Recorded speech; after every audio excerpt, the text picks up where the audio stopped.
अस्सलाम वालेकुम वरहमतुल्लाहि वबरकातुहू। ये नाजरीन आप जो नाज़िर देख रहे हैं ये इमरान खान का बब्बर शेर पीटीआई का टैगर खालिद निसार डोगर, ये जनाब हकूमती रुकन यानी कि पीडीएम के कचरे का एक साथी है हसन रियाज, उसको थप्पड़ दे मारा और जनाब उसके घुसंड को रोकते हुए अपना जो पंच है उसको ठीक निशाने पे लगा दिया। ये जनाब मुर्शिद इमरान खान के ऊपर इल्ज़ाम लगा रहा था, गालियाँ निकाल रहा था। खालिद निसार डोगर से रहा ना गया, अपने बेंच से उठते हुए और मैंने कहा उसके पंच को रोका और ठीक निशाने के ऊपर अपना पंच दे मारा।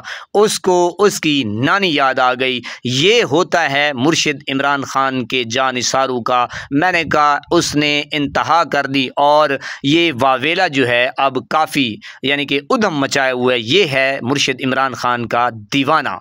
जी मेरे प्यारे नाजरीन, आपने वीडियो मुलाहिजा की और जनाब आपने सुना होगा कि लातों के भूत बातों से नहीं मानते।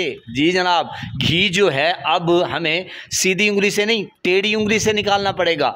ये जो तस्वीर आप देख रहे हैं ये है जनाब खालिद निसार डोगर की। इन्होंने जनाब हसन को दे मारा मुक्का और ऐसा ही होना चाहिए। अब इनसे हमने हिसाब किताब ऐसे ही लेना है और जनाब ये जो अब यानी कि पीडीएम का टोला है, करप्ट टोला, ये ऐसे नहीं सुधरेगा।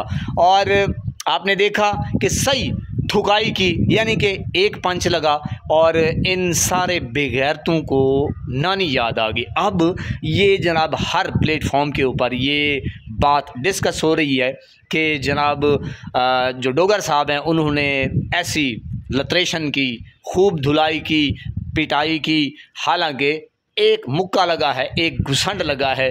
तो जनाब मेरे ख्याल में अब ऐसा ही कारनामा इनको करना पड़ेगा।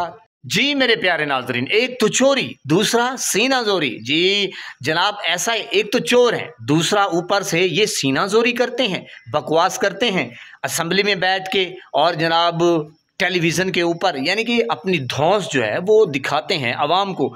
और जनाब आपके सामने है कि किस कदर हकूमत ने और यानी कि जो जर्नेल हजरात हैं इनके साथ ये मिल के यानी कि अदालतों को यरगमाल बनाया हुआ है और गरीब आवाम के ऊपर इन्होंने जुल्म सितम और जनाब केस टैक्सेस का और महंगाई का यानी कि इन्होंने ज़ोर लगाया हुआ है। गरीब बेचारा परेशान है, ऊपर से जनाब इनकी जो धौंस है, जो दबड़ है, जो आकड़ है, जो फूट है वो ख़त्म ही नहीं होती। और जनाब कोई अगर बात करे महंगाई की तो ऊपर से जनाब ये पता नहीं अपने आप को क्या समझते हैं, बड़ा फन्ने खां समझते हैं। बहरहाल मेरे ख्याल में अब इनके साथ ऐसा ही कारनामा अंजाम देना पड़ेगा, चाहे इनके रास्ते में कोई भी आया तो जनाब सबकी ठुकाई करनी पड़ेगी। वरना मैंने कहा क्या किसी ने खूब कहा है कि जनाब लातों के भूत बातों से नहीं मानते, अब घी सीधी उंगली से नहीं टेढ़ी उंगली से निकालना पड़ेगा। अपना रखिए ख्याल। अस्सलामु अलैकुम।